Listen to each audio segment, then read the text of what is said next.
Olá, seja muito bem-vindo a este canal. O meu nome é Jefferson Reis, eu sou advogado especialista em planejamento patrimonial e também sucessório. E no vídeo de hoje nós vamos tratar de um tema muito importante, a incidência ou não do ITBI na integralização de bens dentro da holding. Vamos falar sobre este imposto e também sobre o tema 796 do STF. Então, fica comigo até o final deste vídeo para você entender um pouco mais sobre o ITBI nas holdings e também o que esse tema 796 do STF pode afetar as holdings. Bom, a primeira coisa que nós precisamos entender é que imposto é este. O ITBI é o Imposto de Transmissão de Bens Imóveis e ele incide lá no município quando nós transferimos a propriedade de um bem de uma pessoa para outra.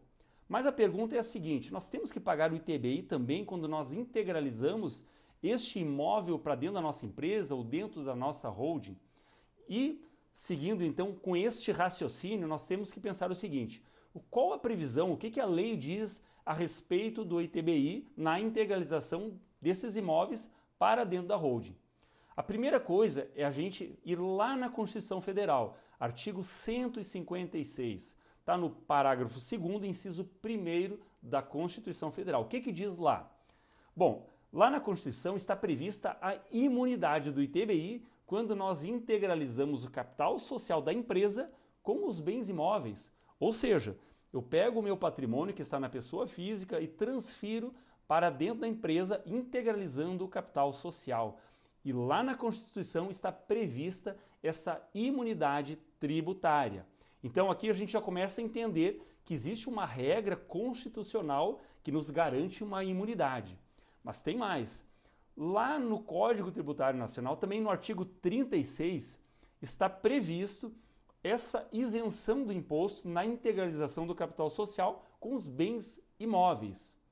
E ainda se nós passarmos para o âmbito municipal, muitas prefeituras, muitos municípios têm na sua legislação municipal também quase como uma cópia da Constituição e do próprio Código Tributário Nacional, uma lei municipal que prevê, então, essa não incidência. Eles falam às vezes dessa forma, ou a isenção, já na Constituição fala em imunidade. Então, muitos municípios já prevêem também que não é cobrado este imposto quando nós transferimos o nosso patrimônio da pessoa física para dentro da holding. Qual a mecânica, então? Qual a forma que nós temos, o que nós precisamos obedecer para poder transferir, então, o patrimônio para dentro da holding? Como nós fazemos isso? Tudo nós precisamos entender que existe lei, existe uma regra para isso. E onde é que está escrito que nós podemos fazer, então, essa integralização? É o decreto 9.580, que é o decreto do imposto de renda, artigo 142. Lá diz que nós podemos integralizar o capital social da empresa com os bens imóveis, tanto pelo valor declarado no imposto de renda, o valor histórico do imposto de renda, ou pelo valor de mercado. Então, a lei nos dá duas opções para que a gente faça a integralização dentro da holding ou dentro de qualquer empresa. Existe essa regra. E se essa regra for seguida, então nós teremos essa imunidade prevista na Constituição Federal, no Código Tributário e também em muitos municípios que prevêem essa imunidade. Mas nós temos que seguir este regramento, pelo valor de R ou pelo valor de mercado. Mas então por que muitos municípios querem cobrar ITBI quando fazemos a integralização dos bens dentro da holding? Bom, para que você entenda mais ou menos, primeiro nós precisamos entender o que a prefeitura quer cobrar. Qual o ITBI? É de todo o valor do bem? Como é que funciona isso? As prefeituras querem cobrar o ITBI do valor, quando nós integralizamos pelo valor de IR, o valor da declaração de imposto de renda, a diferença entre esse valor do IR e o valor atribuído pela prefeitura. Então, essa diferença, o município, alguns municípios, querem cobrar o ITBI, que pode ser 2%, 3%, dependendo da legislação do município. Então, este ITBI, os municípios querem cobrar sobre essa diferença. Agora, se você integralizar pelo valor do município, aí já nem incidiria o imposto, porque o próprio município ele não teria uma base para poder cobrar esse ITBI, se você já integralizar.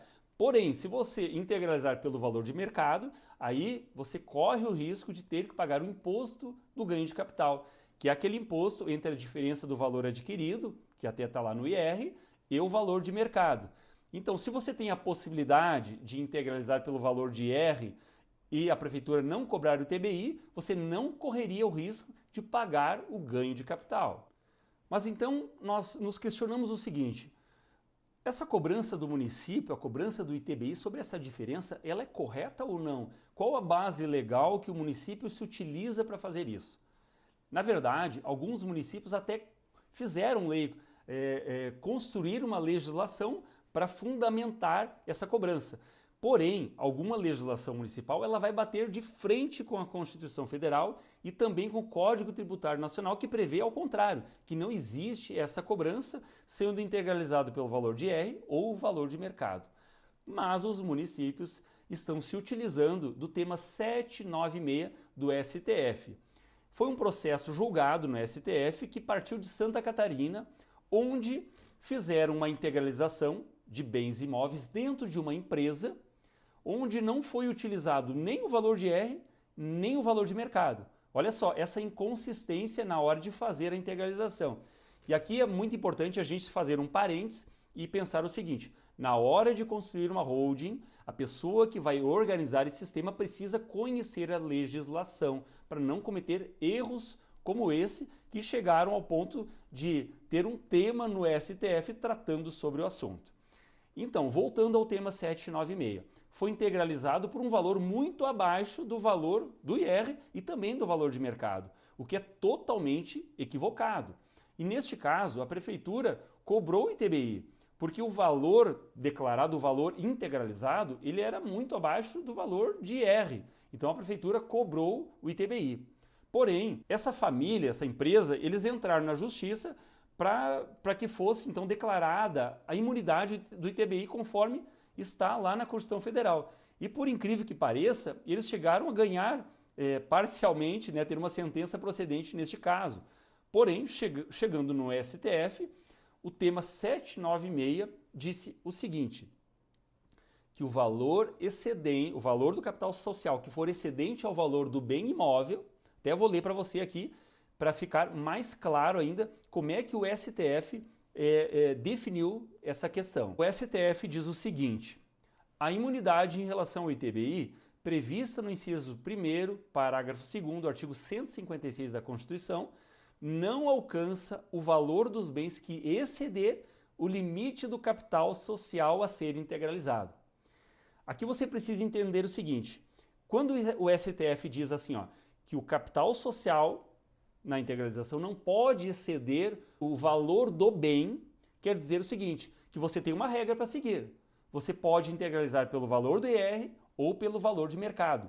Só que, lá naquele caso, não foi feito nenhuma forma nem outra. Então o STF disse o seguinte, que o valor excedente do capital social vai ter que pagar o ITBI, porque não foi colocado o valor do imóvel. Só que aqui, na decisão do STF, não diz que o valor do bem é o valor venal da prefeitura. Não diz que é o valor de mercado, diz o valor do bem. E para que a gente entenda o valor do bem, nós temos uma lei que diz que nós podemos integralizar pelo valor de R ou pelo valor de mercado. Ambos são o valor do bem, porque a regra legal nos permite fazer dessa forma. Bom, então com todo este problema que nós vemos que existe em relação à questão do ITBI, entendimento de prefeitura, contrariando a legislação, de que forma isso pode impactar nas holdings? Na verdade, os municípios eles estão contrariando a lei. Existem medidas judiciais, medidas administrativas que nós podemos utilizar para que o município que está cobrando o ITBI, nós não precisamos, então, nós não temos que pagar este imposto. Nós podemos evitar porque a lei nos assegura isso. Agora, quando nós enfrentamos esse problema com o município, evidentemente que nós temos situações ali que o profissional precisa saber de que forma ele vai agir. Então, é muito importante que você tenha o assessoramento de alguém que conhece, além da lei, também os mecanismos administrativos e judiciais que podem ser necessários no caso de uma holding familiar. E qual a conclusão, qual a lição que nós tiramos de tudo isso? A lição é a seguinte: nós temos a regra legal, nós temos a lei, a Constituição que nos dão o direito de integralizar os bens dentro da holding sem pagar o ITBI. A regra é clara, está na Constituição, está no Código Tributário e também em muitos municípios. O município ele não tem um fundamento jurídico correto para cobrar o ITBI, então este imposto ele não é devido. O tema 796 do STF, ele não dá esse poder ao município, porque essa interpretação ela é equivocada. Eu diria que talvez de maneira até intencional para buscar então a incidência desse ITBI onde realmente não existe. Então, para que você entenda de forma objetiva, entenda melhor isso, você precisa saber que na construção de uma holding você pode escolher pelo valor do imposto de renda ou pelo valor de mercado, você tem o direito de fazer isso e não deve ser pago o ITBI, tá bom? O que os municípios estão fazendo é algo ilegal e as holdings elas podem ser construídas sem o pagamento de ITBI. Eu espero que este vídeo tenha te ajudado para que você possa entender um pouco melhor sobre a questão do ITBI, sobre o tema 796 do STF e também para que você entenda que existe uma segurança muito grande na construção de uma holding e que este imposto ele realmente não é devido. Tá certo? Então, se você gostou desse vídeo, deixa o seu like, se inscreva no canal, deixe o seu comentário e até o próximo vídeo.